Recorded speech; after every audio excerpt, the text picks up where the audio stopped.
Switch on, heater, start. Yon. So, hard start no more na. So, goodbye na sa hard starting.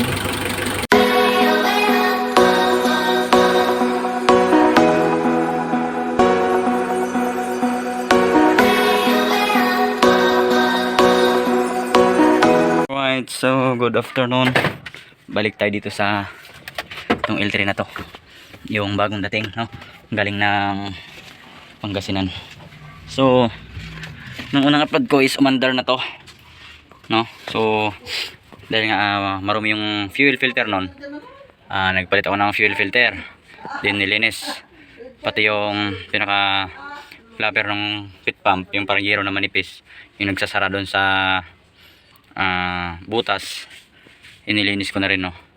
So magpapalit tayo ng buong assembly ngayon. So bakit nga ba tayo magpapalit ng buong assembly? Ikakapalit lang natin ng fuel filter.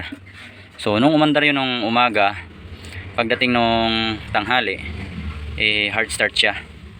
So hard starting. So iniisip ko noon na hindi siya hindi gumagana yung heater niya or yung glue plug. So ang ginawa ko, dinirikan ko ng wire itong glue plug, ayan, sa positive. Hard start pa rin siya. So ang ginawa ko is pinump ko yon, ito, binumba ko yan. Malambot siya nung nagkaroon na ng pundo or yung fuel na supply dito sa pump. Tumigas na yung ating pit pump or yung pinaka priming niya, umandar siya. Tapos pinahinga ulit natin. Pag start na naman, hard start na naman siya. So iniisip ko kung bakit nagkaganon, kung anong problema.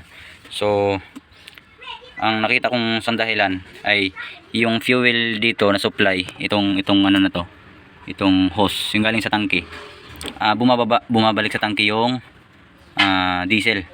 Kaya kailangan sa tuwing mag-i-start ka is kailangan ipapump mo yan bago mo mapa-under na naman siya. Kasi under siya, ang problema ay mamaya mamamatay siya pag naubos yung pondo dito sa injection pump. So ganun ang nangyari. So kaya ngayon magpapalit tayo ng assembly na. Ayan, assembly na ipapalit natin na replacement. So yun, original pa sana yun. Problema lang, bumababa na ngayong crudo, bumabalik na sa tangke. So yun muna ang gagawin natin ngayon. Then change oil. Kita nyo may dalawa tayong filter dyan. Isang Vic na 306. Yan. Tsaka isang Union Asahi ordinary. Pang L3 din yan. Pasok din siya dito. So yun ang natin ilalagay. So mag change oil tayo kasi napaka dumi na nung langis niya. Ayan, sobrang itim na. So kaya mag-change oil tayo. Okay? So yun ang ating gagawin. Tatanggalin ko muna yung assembly ng pit pump. Okay? Tatanggalin ko muna. Ayan. So ayan, natanggal na natin. So ito yung inlet. Nakita nyo may arrow. Papasok. Makikita nyo tinanggal ko. Ayan, tuyong-tuyo siya. Wala siyang diesel. Pati yung kanyang hose. Ayan, tuyo. Bumababa yung crudo doon. Pabalik ng tangke. No? Bumabalik sa tangke. Yun ang nagiging problema. So yun dito naman sa out, ayan, mayroon diesel yan. Yung in wala, ayan, kikita nyo naman.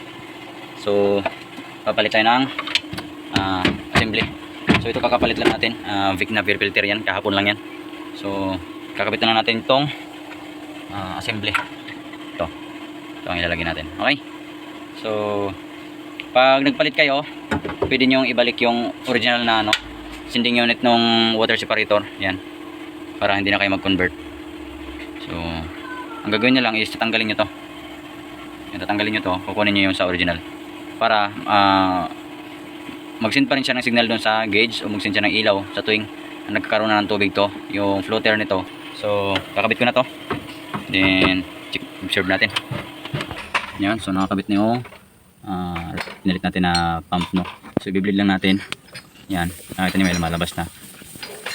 Pag solid na, saka natin takpan.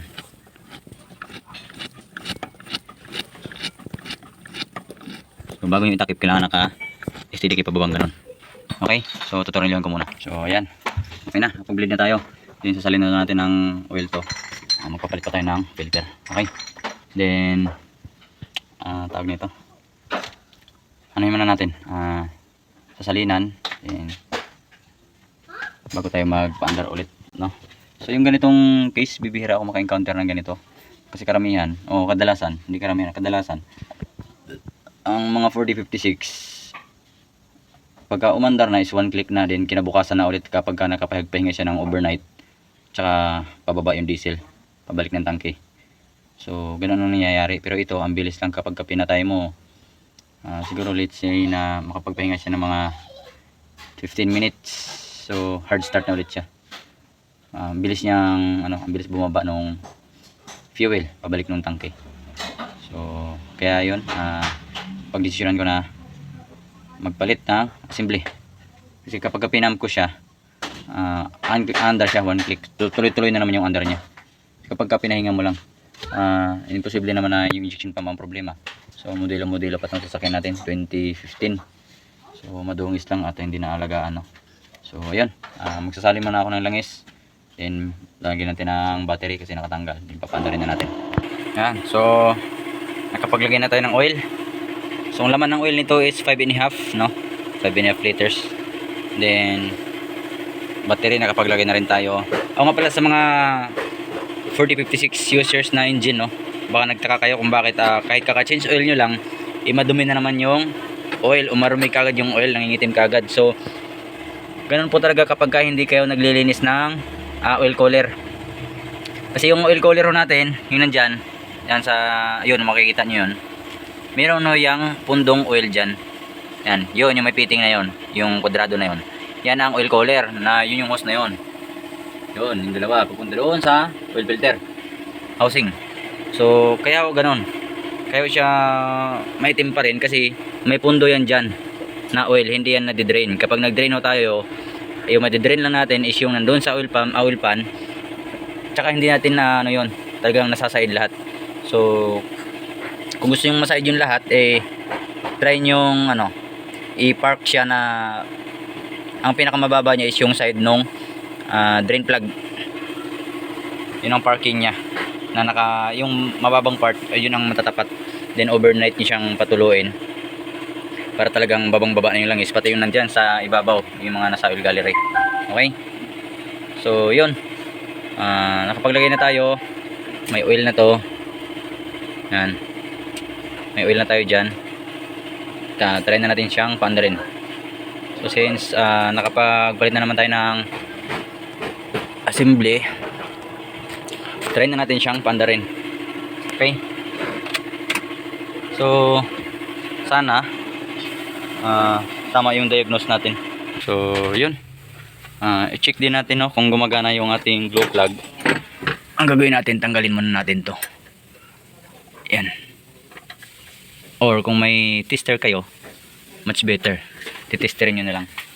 Okay, so dito gumagana, nakailaw na yung kanyang fuel, battery. So wala siyang sending unit ng oil, siguro nabunot yung dun sa may oil sending unit. Then ayun, paandarin natin. Tingnan natin kung magwa 1 click siya. So sana magwa 1 click siya, no? Okay, hard start siya. Try kong tanggalin yung yan yung 10mm na sa glow plug niya. So start ulit natin. So nagloko siya. Yung wiring ng glow plug is ito yon. Ayusin na muna natin yung dito, yung socket na to. Yan. Tanggalin muna natin yung terminal. Right, so ayan na, nilinis ko na. So ito yung terminal ng glow plug. Okay, so pag i-on natin yan, mamaya ito, nag-iinit yan dapat itong wire na to pagka gumagana. So ikakabit ko muna. Right, so naikabit ko na. So make sure lang na mahigpit, tapos malinis. Okay, then papandarin na natin. Natin ulit.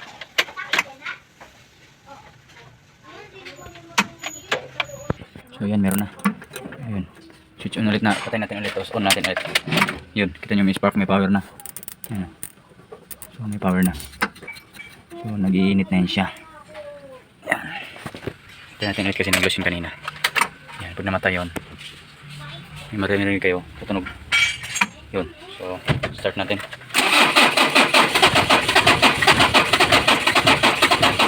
So mabagal na yung battery natin. Try pa rin natin isang beses.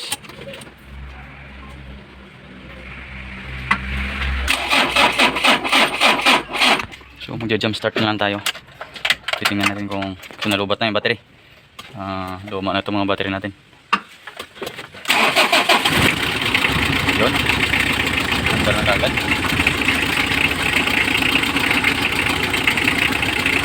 Tignan natin kung mayroon yung kanyang andar. Ayan na.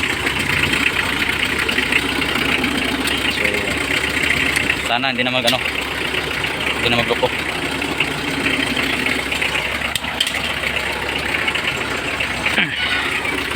So, ayan na. Andar na. Naka-warning na yung ating fuel.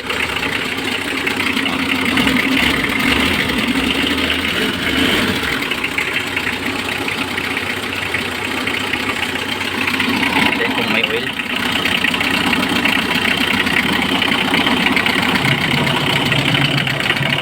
Meron.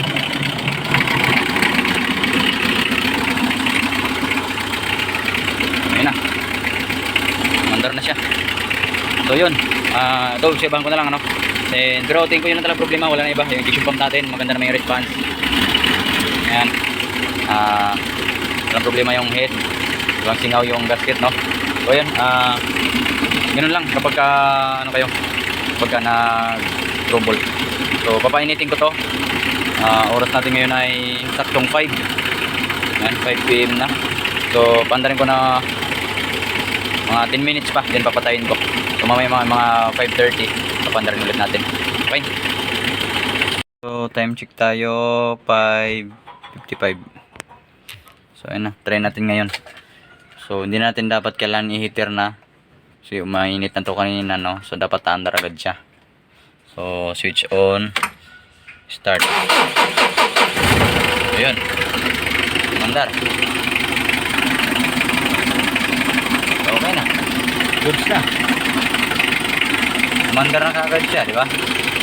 So, okay na, hindi ibig sabihin hindi na bumababa yung diesel dun sa hindi na bumabalik sa tangke. So, okay na. Engine wash na lang natin to.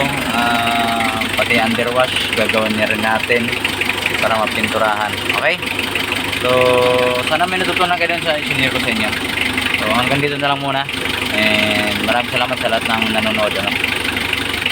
Thank you for watching, guys, and don't forget to like and share, subscribe to my channel kung hindi ka pa nakapag-subscribe. Okay, so pakipindot na lang yung notification bell dyan, pakiselect yung all para laging updated sa tuwing mag-upload ako ng mga panibagong videos. Switch on, heater, start. Yon. So hard start, no more na. So goodbye na sa hard starting. So problema is yung capacity saka connection dito ng blue plug. Okay, so ayan, goods na. One click na yung ating problema sasakyan. So nalubat kanina, kaka-try hard start siya. So meron tayong isang battery pang jump start. Okay, okay na. One click na. Patayin pa natin. Isa pa ulit. Okay na. Battery natin slow cranking na. Mababa na yung nito, lifespan. So kailangan na natin magpalit ng ibang battery. Okay.